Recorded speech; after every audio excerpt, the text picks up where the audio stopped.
All right, here we go. Pictures up. Right, roll down. Roll it. Down speed. And camera mark. And action. People have been waiting for me for years to play the lead in a martial art film. I had turned down a number in the past because I felt like I owed the martial arts a lot more than what I'd seen out there. I wanted to fuse all the worlds I'd been a part of, the world of acting, the world of martial arts, the world of drama, and some comedy as well. So I felt that Blood and Bone would be the type of vehicle to do that with. Michael Jai White came to me with a script called Blood and Bone. That was about 2 or 3 years ago. Both me and Mike were, martial arts fanatics. We grew up watching martial arts movies ever since we were a kid, and we always wanted to work on a project together. For one of the rare movies where everyone sort of across the board has some connection to fighting. And so there's, I think there's a kind of authenticity in Blood and Bone that you wouldn't necessarily find in another sort of Hollywood film. I've navigated in those worlds for so long. I fight against and train with a lot of the elite fighters in the country and outside of the country as well.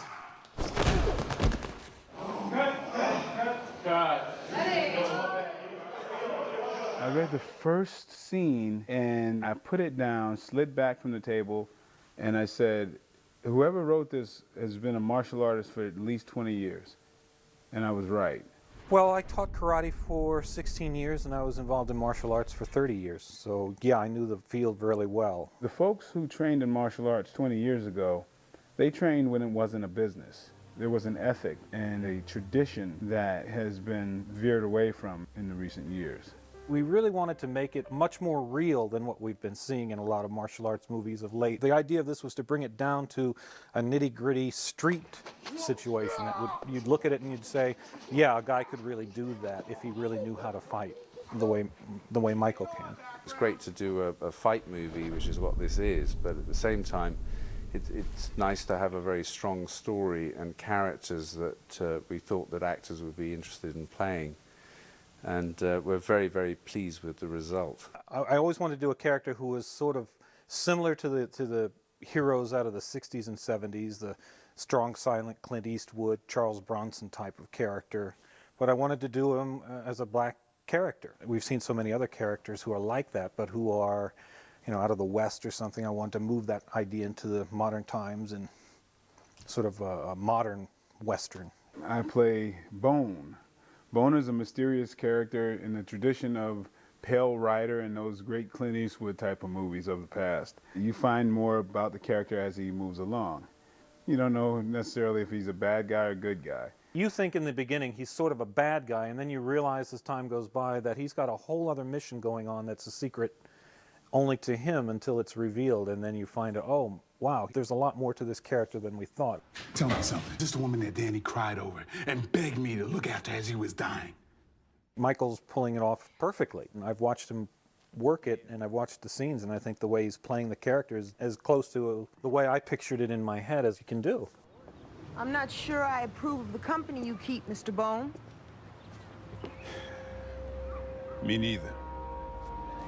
I play the character of Pinball, and Pinball is kind of like the mouthpiece of this whole underground fighting world. Ladies and gentlemen, niggas and bitches, next up we got the man from the Lone Star State, the Raging Redneck. This motherfucker right here is so raw, he eats steaks directly off live bulls' asses. Got a lot of magazines, a lot of hip-hop underground magazines, and looked at like these young kind of hustler pimp dudes and try to start putting the picture together. Beyond that, I mean, there's a lot of me in the character. The hustler in me, the little entrepreneur businessman in me, just kind of bringing that out. I play James, and the character is, lots of people would like to call him evil. I would call him misunderstood. Here is a man who has dreams and aspirations, and he only understands one way of how to get things, and that's how to take them through force. This character is one of the cruelest men I've ever had to play. He's a complete sociopath, he's completely amoral, and I wanted to try and experiment playing a character like that. You think I'm that one-sided? I'm that one-sided, oh, Monique. I am hurt. I am hurt. I think bad guys are a lot of fun. You know, as long as each character's layered, you know, and not one-dimensional, I think that's what we're going after. Get the motherfucking dogs away from me, man. Stop. What I tell you about cursing? Remember, profanity is a brutal vice. He that uses it is no gentleman. You should talk to the trainer, because one of the things that he told me before, he said that your performance, you might have to pull that down, because it might get the dogs riled up.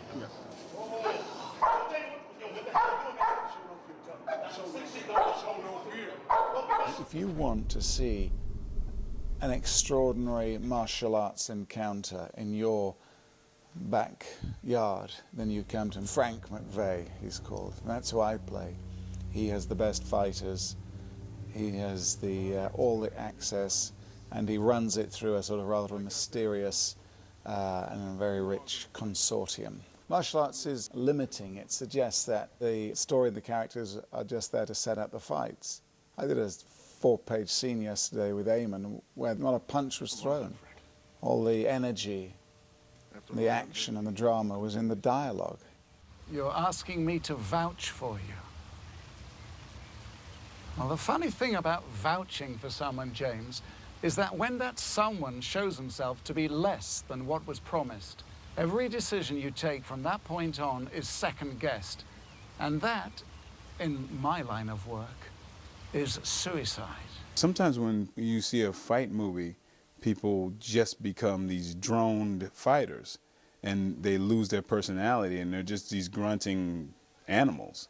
And I wanted in this one to fight within someone's personality. You know, that's what makes the fights interesting. This time more than ever, the public is exposed to mixed martial arts. You know, the raw brutality of it. They know what real fighting looks like. So, you know, we can't get away with that wire work. This is all real fighting. I mean, you're going to be astounded by some of these fights. I mean, they're really amazing. And it's not, you know, you see some guy leaping up in the air, they do these absolutely, totally, and utterly impossible things to do. And they're pulled by wires, and it's all special effects. This is real. Michael Jai's a black belt in 7 different martial arts. Like I told you, the man is the real deal. It's been fun to work with some of the great mixed martial artists, Bob Sapp, sort of notorious underground fighter, you know, Kimbo Slice. It's been really fun to watch the choreography of the fighting, because we really are trying to do something unique. It's kind of like a jam session. We got probably 6 guys who could choreograph a film by themselves. And together, they kind of choreographed according to the vision I have for the film. All the hits are right on. Well, that was cool, actually. It's as close as you can actually get to what a street fight might look like with 2 skilled combatants, yet, you know, done in a sort of heightened film manner. So it's really great action throughout. This is down and dirty, raw and rugged martial arts, gritty. To choreograph some guy fighting, I mean, can you imagine if he misses by ½ an inch and breaks the guy's jaw? Those choreographers are incredible. They're all mixed martial artists, and they choreograph these things like toilet top. I mean, you didn't really realize what these guys go through. 1 inch, and the other guy's a dead man. Sign your own death certificate, player.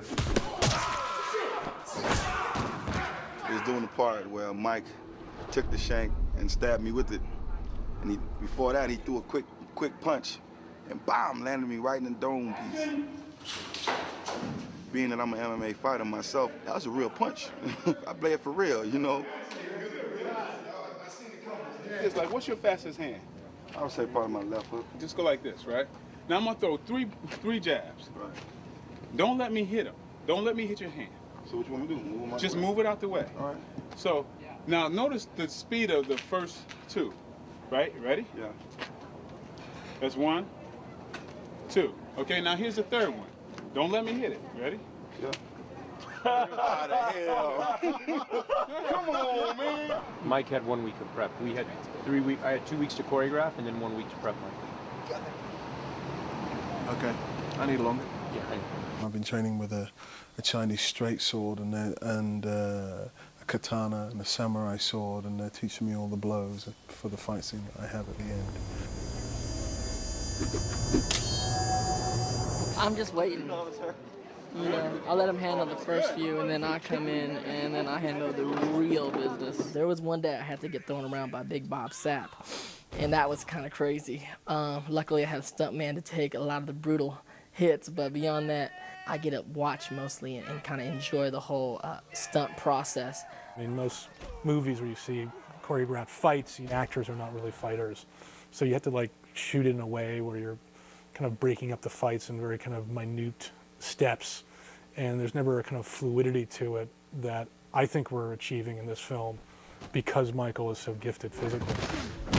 What's great fun is to see Ben working as a director and with the sense of humor that he has, keeping things very light on the set. Like that. It's like that. Yeah. It's like that. It's how we do. Working with Ben, he's just real cool, and when we're working through the scenes, you know, just very open to like which way he wants to go, which way I want to go, and we get to play with a lot. I'm just in a really relaxed environment to really explore and have fun. Just to be kind of in there and being creative and letting it kind of flow and come out and not being so worried that, oh God, it's got to be absolutely right. We just can't go again. That eases the pressure somewhat, so it's fantastic. The DP, Roy Wagner, who has you know, an incredible amount of experience and has educated us in many ways on the making of the film from a cinematography standpoint. Normally I don't operate the camera. I haven't operated the camera for many, many years.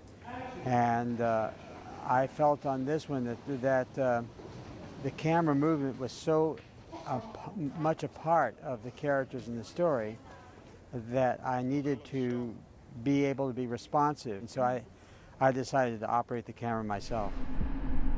Fight!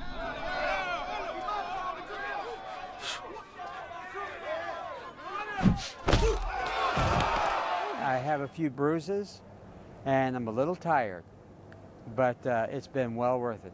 It was Conrad Hall was very dear friend of mine. He was a director of photography, and he always said, go in with a plan, have lots of ideas and lots of details, and talk with the director from morning to night, but be prepared for the happy accident because you never know where it's going to come from and from whom. And that happened often in this film. We had gang warfare about 5 days ago. We're shooting downtown Los Angeles, so it's a little bit dicey. They called their gang to come down and arm up, which means get their pieces, get their tools. It was a little bit scary for a while there. But luckily we have lots of stunt fighters and stuntmen. Locations have been a nightmare for me for a lot of reasons. Shooting at night is almost impossible. Neighbors have to approve your ability to shoot at night, which is becoming more and more difficult. As far as what's the best locations for the shoot, this location, which is playing for the McVeigh Mansion, which is a nunnery in Hollywood, is a beautiful location. And then we're about to go into what is James's warehouse, which also is a spectacular warehouse that already has a lot of the elements of what we need for that particular scene. You're seeing the mock-up of Panorama City location.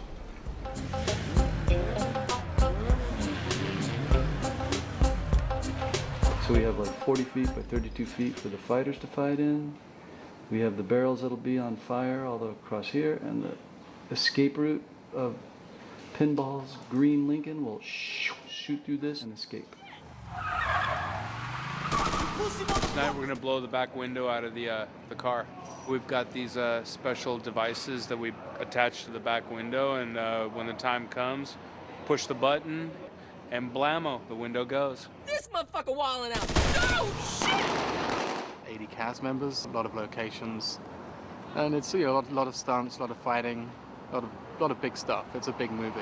It's it's hard work for a lot of people, but it's fulfilling. Making a movie is great. It's stressful. It's mellow. It's energetic. It's laid back. It's exciting.